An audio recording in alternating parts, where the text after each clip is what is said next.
Welcome to San Francisco. Welcome to San Francisco. Good. We've just arrived on this beautiful, beautiful afternoon. And we're delighted to be part of the San Francisco Symphony's celebration of their centennial. Centennial is a big amount of time, and especially out here in California. And it's just wonderful to be the first orchestra and terrific to be here. We're excited about the concert, but we're going to start with a little talk about community, and returning to the theme of community. As I was listening to some of the speakers earlier, I was thinking about the fact of community. I mean, for example, San Francisco is a community. It has ethnic communities, economic communities. It has communities of audience, people like you who love music, who support education, and that is one kind of community. This orchestra forum actually talks to us also about a community of great American orchestras, the orchestras who are coming here to play, orchestras who share all sorts of ideas and thoughts and ambitions and aspirations with each other.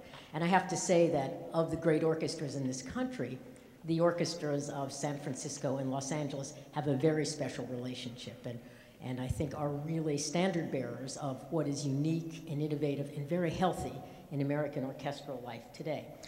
But there's another kind of community, and that's the community that's created within an orchestra, the players, the people, and you'll see where we're going to come to with this. So I'm going to take the liberty of what looks like I'm moving off a story about community to something a little bit different, and it was an experience in my life that really taught me a very mighty lesson about community, about responsibility, and what is our responsibility, what should we do? In 2005, this singular talent emerged into the world, and it was this fellow, Gustavo. and I'll never forget, I got a call one afternoon from Esa-Pekka Salonen, who had just been a judge at the Mahler competition, where Gustavo had been victorious. And you know, Esa-Pekka is generally very sort of cool and Nordic. He's great, he's a great fan, but that's his persona. He was given to hyperbole in this moment. He was absolutely thrilled and excited. And he really urged me to investigate this young conductor, who didn't even have a manager at that point, but we did, and we found out about him. And so after I saw him conduct, I knew that this was something very special and potentially a unique moment in music when we find people who have this communicative power.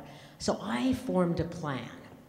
And my plan was that I would follow Gustavo all over the world where he was conducting. And I would just show up and I would get to know him and I would hear him conduct under different circumstances. So we went to some very nice places where I met you, some not so nice places. But eventually it came to me that really I needed to go to Caracas, because to really understand a person, you need to see where they are from and what their roots are.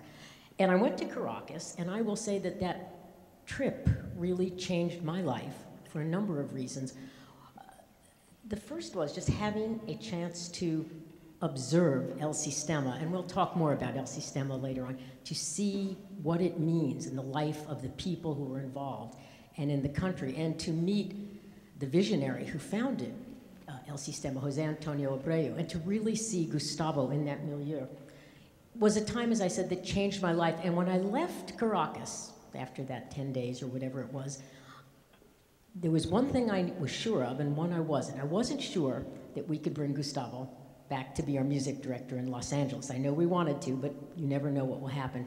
But one thing I was sure of was that we had to bring El Sistema, the concept of it, back to Los Angeles, that was our responsibility.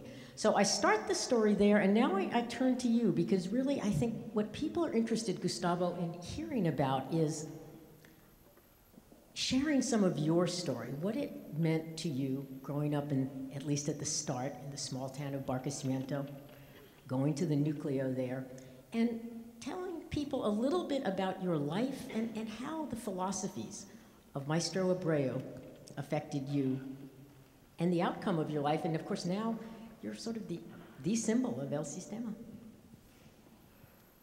Okay. Hold the mic.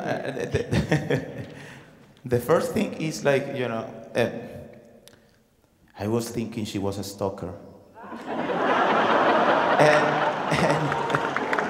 and, and really, I was like, having terrible dreams, Deborah coming out from the food or from the fridge or from, I am here. So I was like, oh, this is really crazy. But then I found which was the reason. And now I know. And I still have the dream. No, it's not. I'm like a kangaroo, always hopping into his presence. No, but really, this has been something very special. To be part of El Sistema as a member. And of course, when you think in a program like that, you think like, wow, how you will deal with all the musicians that get graduated at the Sistema. And one important thing is that the Sistema is not a musical factory. It's something more, it's something deep, it's something about society, it's about community, it's about how to help to address the life of our children in the best way, with art. That is something very important, because art is related directly with creativity. And that is something that we are missing sometimes a lot in our regular education, creativity. We work a lot in different kind of elements of our education, but when we get to the creativity and the chance to understand sensibility, because to be sensible, you have to understand why and how. And this is what the Sistema do.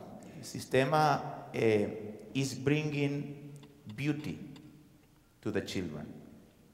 And people ask me, but this work in Venezuela because it's a very special social condition. And it's not like that, I think every community have their own needs, to necessities, I don't know how to say, needs of things about how to build a better future for the children. And I get to the Sistema because my father is part of the Sistema, and I went to the concerts and I was really like, wow, this is great, this is amazing. But then when I'm coming from a beautiful family. My family is a middle class, let's say yes, the middle class position is something in the middle, less than middle class, but it's okay. The most important thing was what the values they were giving to me. And this balance between what my family was giving me and the music, how was important for me to be part of this family, how I was developing, how to say, ideas, developing citizenship, I don't know, because also it's amazing when you play in an orchestra, something happens, especially when you are a kid, at 7 years, 8 years old, that you don't understand anything. You understand little, some things, but at the beginning, what you love is to play. The word play is something great because it was like a game for us to play in an orchestra. And this get me, I don't know, to arrive here with no pressure. It was something very natural. When I think in my life, I wasn't a wunderkind, studying all day, and my family pushing me to be a genius. No, I'm not a genius. Even if somebody can push me until the end of my life, I will not arrive there. But because I have to study a lot. But was something natural. This amazing man that is Jose Antonio Abreu create this way, and this way really work for the children, because it's an opportunity again to have access to beauty. And we don't talk about that because maybe it's romantic, but to have access to beauty is something really important, because we are here listening a concert and we feel a lot. And that is why it's important, because before you feel, we feel here. And we create that. I don't know if the word is an interaction of feelings and ideas. And then, you arrive to a point that you are happy and proud of what you have living. So it's simple. I'm not telling us anything new. So it would be fair to say that, at least in Venezuela, that El Sistema is not simply a musical movement, but a social movement as well. Well, maybe we can talk a little bit. I think people would be interested to hear how you formed a different kind of El Sistema, because it's an El Sistema that you think can work in the United States and Los Angeles. We call it YOLA, Youth Orchestra LA. And that's something that has been very close to your heart. And we started it actually before you came. You work regularly with the orchestras. Maybe you could tell people a little bit about that. I was talking to some people at intermission, and people said, oh, we hear Gustavo's trying to start an El Sistema in Los Angeles, and we are. But I think they'd like to hear from you about it. This is a dream comes true, because again, we arrive to the point that every society and every community have, in a way, the same needs, but in a different way. So when we started the program, I have seen the development of these children. And what is amazing is what you see in their eyes. People ask me, okay, you conduct a lot by memory, by heart, which is the reason, and it's because I connect a lot, visually. And when I arrived the first day to Yola, I saw the children that they are now teenagers, and they were full of hope. They have these eyes of question. What is this about? Why I have this instrument here? What I will do with this? Can I build a life through this? Can this give me something important for my future? Then, the second visit, I made a question. I was explaining something to the timpani player that is an amazing kid. And he wanted to be a ball player, a basketball player. And I was talking to him that I love NBA, and I was playing basketball when I was in my school. And then he said, but Gustavo, because he called me Gustavo. Gustavo, my dream is to become the timpani player of Los Angeles Philharmonic. In the second visit, I was like, okay, how this can be, in such a short time, because my second visit that we did was 2 months or 3 months later. And I say, wow, something is happening. Something is changing. Because this child have a vision about his life, and a very clear, and he plays very well. And like others that they don't want to be maybe musicians, but they have music in their life. What happened in El Sistema? A lot of my friends, let's say 20% of my friends that were playing with me at the National Children's Orchestra, they have a different profession now, but they go to the concerts and they have the knowledge of what is happening before and during a performance and after. And that is amazing because that is a very deep culture, that is a very deep kind of sensibility. And when we get to see these eyes, you know, the feeling of how their life changed and how they play and how they believe, because also what we miss is what to believe, you know, to create a better future.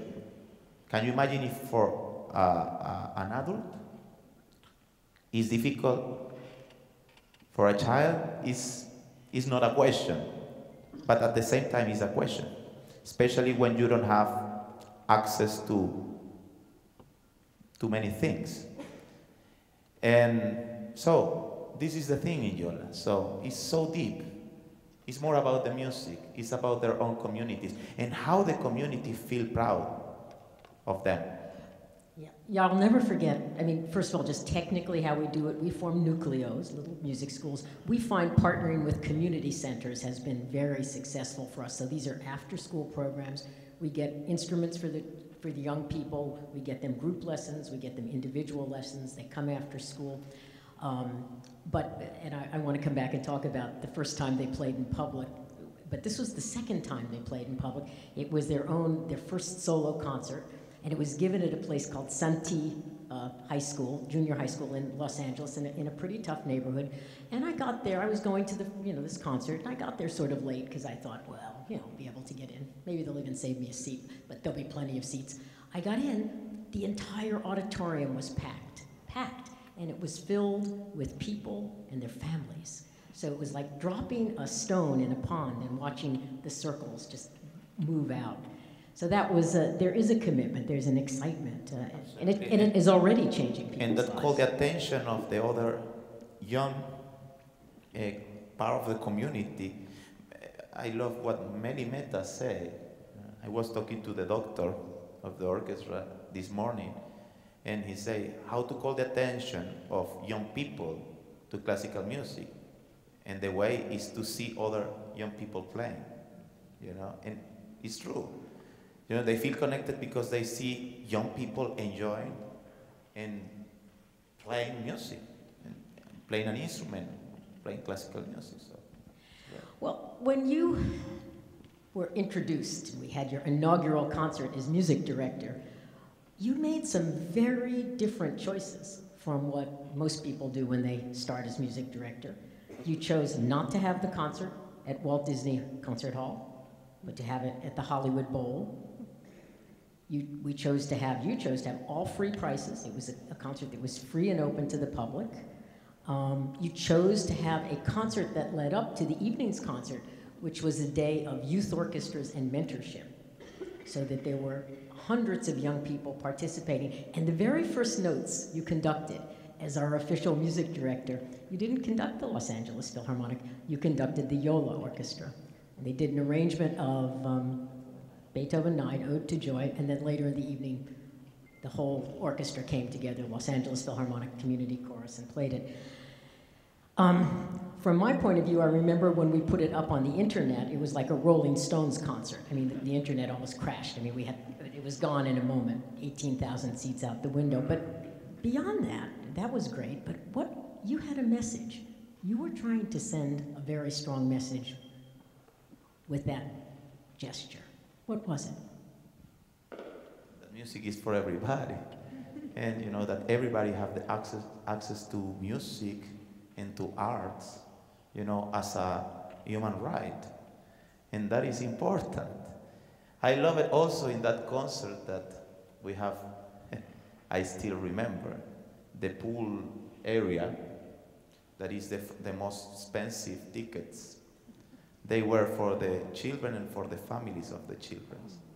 And that was so beautiful because they were sitting, I think, for the first time, listening Beethoven 9, that very long symphony that you get, if you don't know music, you get to after 40 minutes, you listen, I know that, you know, but really after, you know, very slow music and long, you know, phrasing music, I don't know. It was so great. Look, it's something very important.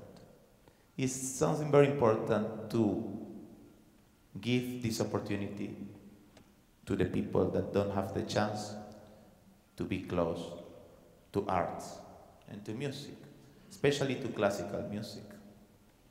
Because for us still it's very classic. We come to concerts, you know, it's alive. That is something different with pop music, that everybody have access to that because you turn on the television and you have a concert there of a singer or a player. In classical music it's different.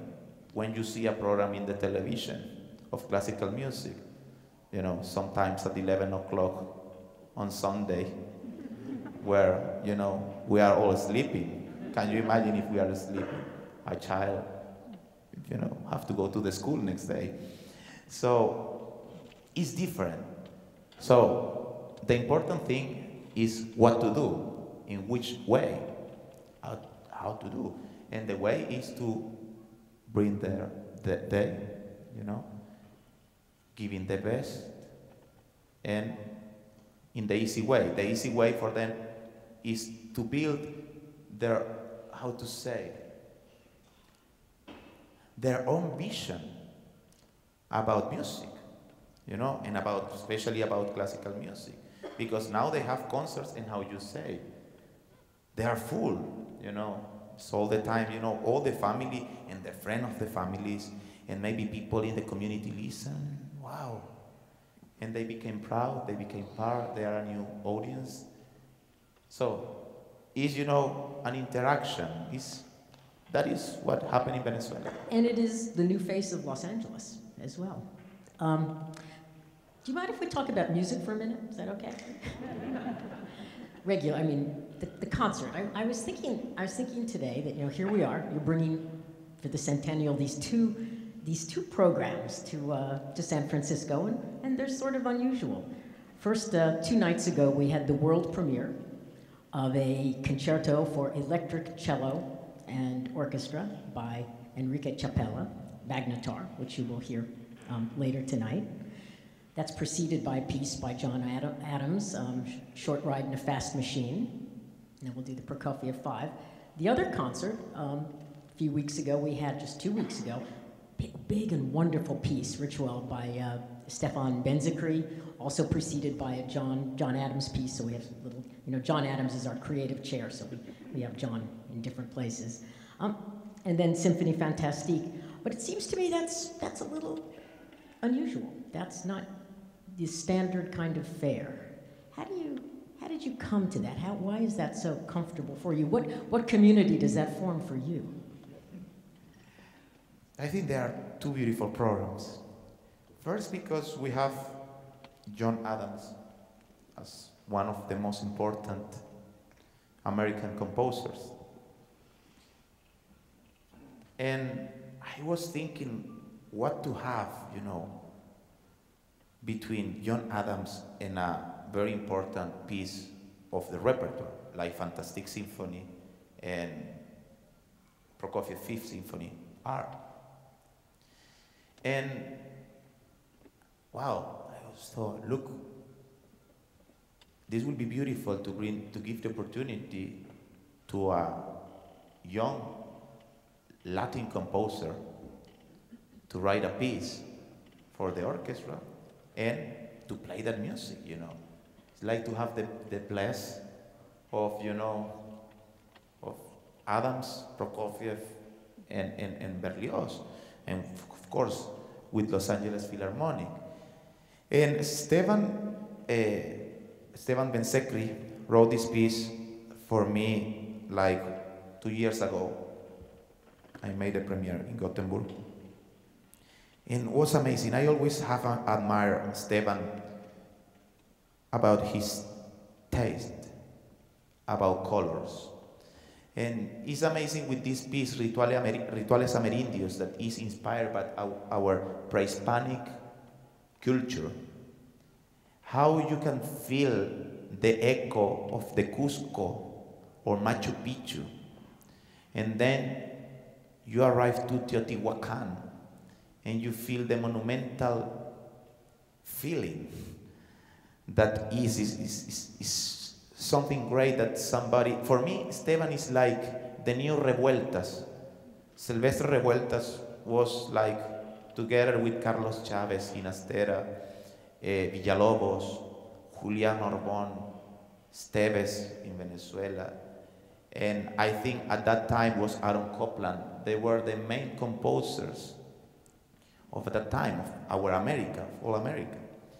And Esteban have became, you know, like the new Revueltas. He's keeping this pre-Hispanic inspiration with this amazing feeling for symphonic colors. You will see, you will feel, you know, a bird, you know, making a sound, and we'll receive this echo like the condor, you know, in Machu Picchu, in these valleys, and this echo of this amazing sound. Something like that. Then Enrico Chapela, that is an amazing Mexican composer. They are different. They are both Latin, but completely different. Enrico is more, I have to say, like heavy metal composer. Electric cello. Strange, you will see. Looks like an organ, you know, with thousands of pedals, where he have to make all of these effects for the cello. And it's a heavy metal piece. It's really amazing how also colors are very important in the piece, but also how heavy metal can connect with classic metal, like this, you know, symphonic metal. I don't know how to say. So it's great that we have the opportunity and also to be here for this anniversary, to bring all of this repertoire. It's crazy, you know. I think it's a little more than crazy. I think you maybe thought about it a little bit. Well, believe it or not, pretty soon we're going to have to wrap up because they have to clear the stage and we have just a very brief rehearsal and all sorts of pieces that have to be balanced. We're very pleased to be here, and I think about two things that you say all the time, Gustavo, that inspire me, and I hope you heard them. He said one today, which is that music is a fundamental human right. We have to believe in that and carry that forward, because this is a message we are challenged with and about constantly and today, because we can't run American orchestras or any orchestras the way we did even 5 or 10 years ago. Things are changing. And the other thing which you didn't say, but you demonstrated in your program, in which I loved it at the press conference when we announced Gustavo, that I was not the stalker, but I was the president of the Los Angeles Philharmonic. What a stalker, no? Cool. He said something which just touched my heart because it was so true, and that is that our tradition is the new. And I think that's what you'll do tonight. It's a wonderful combination. So we thank you so much for having us here, and you're our partners.